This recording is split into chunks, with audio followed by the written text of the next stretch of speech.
So I headed back to Oslo. Now, if you've watched any of my previous videos, which I will link up here about my love for Oslo, it's pretty much unhinged. But now it's Christmas time, it's cold, it was -7, the snow was starting to fall, and Oslo was ready for Christmas. So I had a couple of shoots lined up. I was meeting up with my friends, Rebecca, also known as Novelty Star, as an insane makeup artist and burlesque performer, and Marcus Imberland, her partner. And we were having a shoot at the famous 7-Eleven, which I have featured in quite a few of my other videos. The model is Miss Marion Massacre. She's a pin-up performer model. If you are not getting to see her stuff, you need to go look at it. I'll put all the links below for everybody involved in this. Go check everybody out. The 7-Eleven is just a real popular thing for me. I just absolutely love it. I just love the vibe of it. Look at it. It's got this 70s kind of vibe going on, 60s diner. I don't know what it is, but I absolutely love it. Now, I am going to share raw images so you can see the preset I use, which I created myself, and the editing that went into this, because I do believe if you're going to learn, you need to see, and I will talk through what I actually did, although it will show you.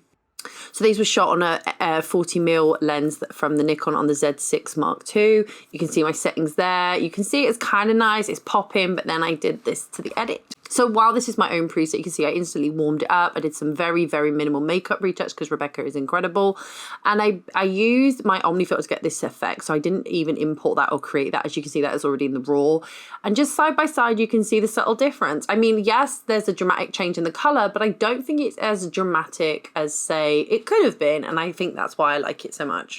So I played with different compositions, trying to get her eyes to be sort of illuminated, which can be quite difficult, and also moving the Omni filters around, which you'll see here, just to give different subtle changes. I did really love this one, so much like a movie poster. And I think it just goes down to the very careful makeup and styling that makes this so good, with the addition of the Omni filters and the light.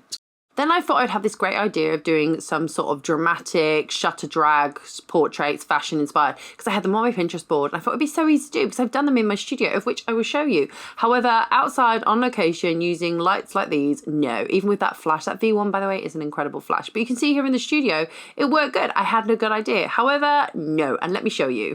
I don't know why if I misfired them wrong, but it took a lot of trial and error, but eventually I got it. The balancing act is getting the strobe powerful enough to illuminate your model, not blow out your background, have subtle movement without causing too much distortion, and hope that you come out of a good image. And eventually I managed to get it, but every time we moved away from the lights, I had to readjust constantly. But let me show you what I got before and after.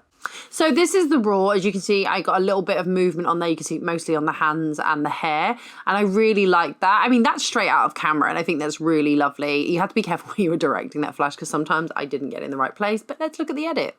Can I just reiterate, these are all my own presets. Yes, I warmed up the image. I retained those beautiful freckles that Rebecca had put on, and I really love this. I want to show a side by side between the raw and the edited. Hopefully you can tell which one it is, just to show how little I did other than just applying my preset, a bit of brightening and some saturation.